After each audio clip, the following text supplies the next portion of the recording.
Contributions to engineering on a global scale and on the recommendation of the university faculty and vote of the Board of Trustees, it is my pleasure to admit you to the degree Doctor of Engineering honoris causa, with all the rights and privileges pertaining thereto, and to bestow upon you the hood of this university.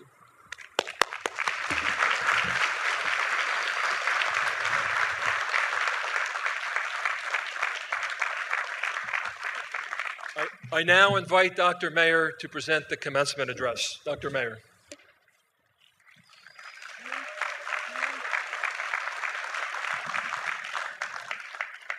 Congratulations. To have found your way here today, each of you has had significant achievements at a world-class college, and I'm honored to commemorate this day with you alongside your teachers and peers and family members. Finding your way to, through, and beyond graduation is a real feat. And of course, finding implies searching. And I assume that's why I'm here. Google is all about searching and finding. So today, I'd like to offer you a few stories and observations in the hope of helping you find a few things. First, let's start by recounting what you had to find in order to get here. You, or your parents, had to find as much as $120,000 in tuition, room, and board. You had to find 130 units of courses to take and excel in. You had to find a major or discipline to focus in. You also undoubtedly had to find countless ideas for papers, insights for problem sets, lab partners, stamina for all-nighters, chocolate-covered espresso beans for all-nighters, late-night pizza for all-nighters, ways to lose pounds from the pizza eaten at those all-nighters, academic advisors, summer internships, friends, roommates, mentors, and more. I think we should all stop here and have you give yourselves, your family, and your friends a big round of applause for all of your efforts and achievements.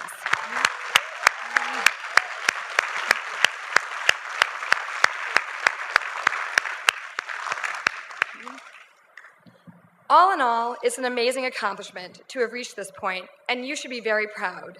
Given where you are, it's clear that you're very resourceful, and in fact, you're experts at finding your way. Yet, as you venture forth, I'd like to offer a few words of advice.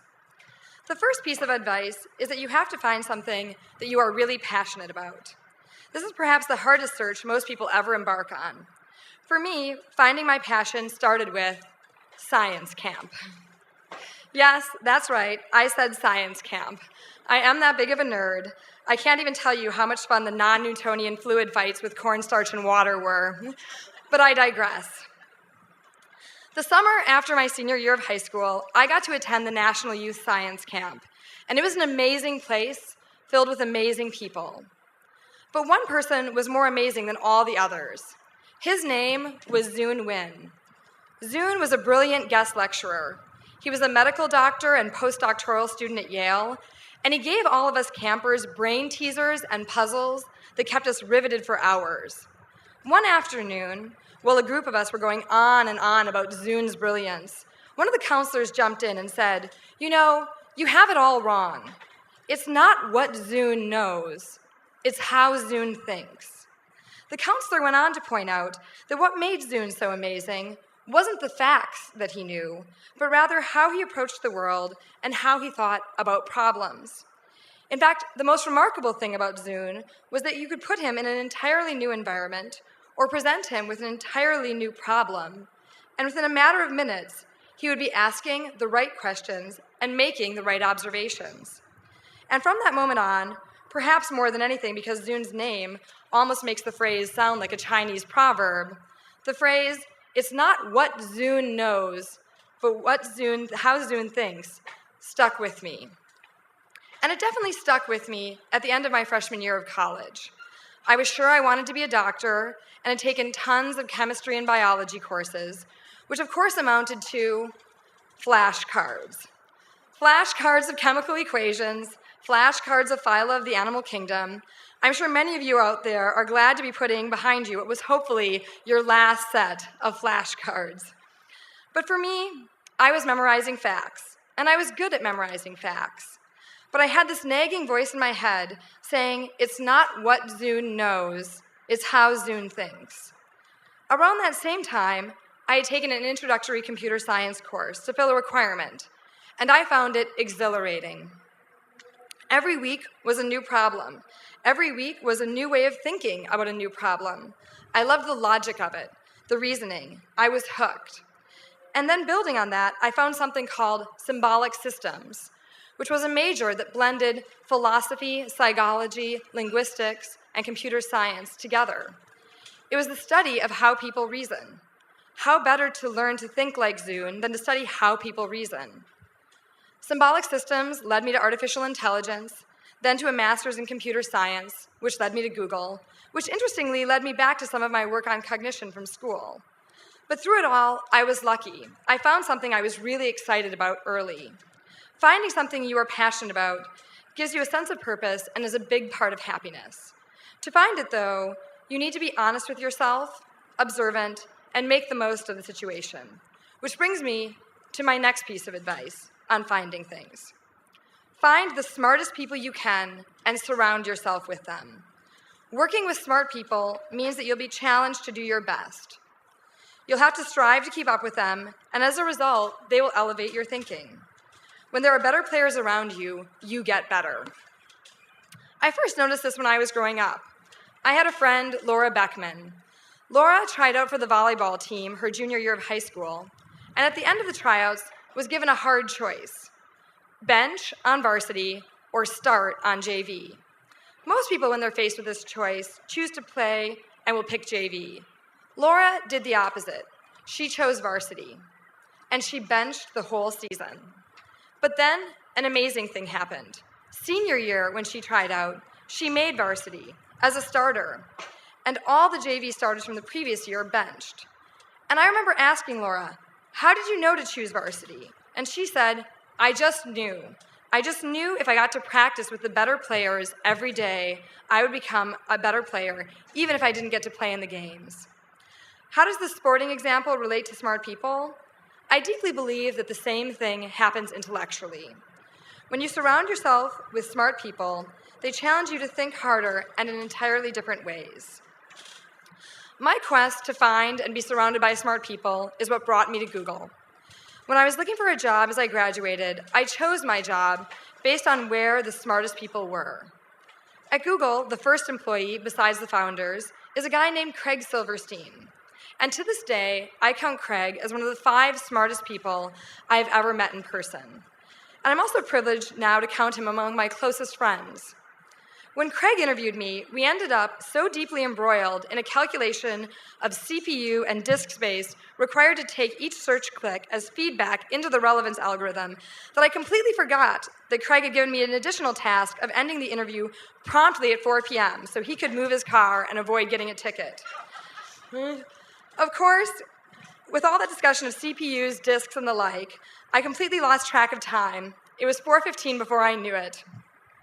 Luckily, Craig didn't get a ticket, but was willing to hire me anyway. And I went to Google because in the Laura Beckman analogy, Craig was varsity. And I just knew if I got to code alongside of him and be critiqued by him, I would become so much better. In terms of smart people, I also can't overlook Larry and Sergey, Google's founders, who even at the start were impressive and intelligent in their vision. They had made the transition from computer science PhD students, the type who rollerbladed, ate pizza for breakfast, didn't shower, and didn't have the manners to say they were sorry when they careened into you on the hallway on said rollerblades, to businessmen.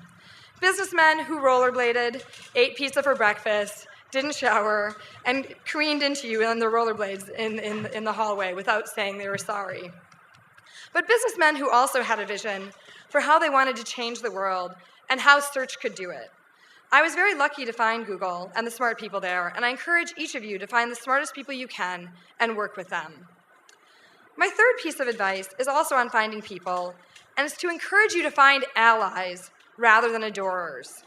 At each of life's transition points, and you are at one now, new friendships, new connections, and new social circles emerge. And in those moments, you can choose. You can choose to surround yourself with adorers, or you can choose to surround yourself with allies. Adorers are people who fawn over you, who will point out everything you do well and make you feel great about yourself. And as a result, they're very easy to be around. The downside of adorers is they don't ever tell you when they think you're screwing up, when you're misprioritizing, or when you're making a mistake.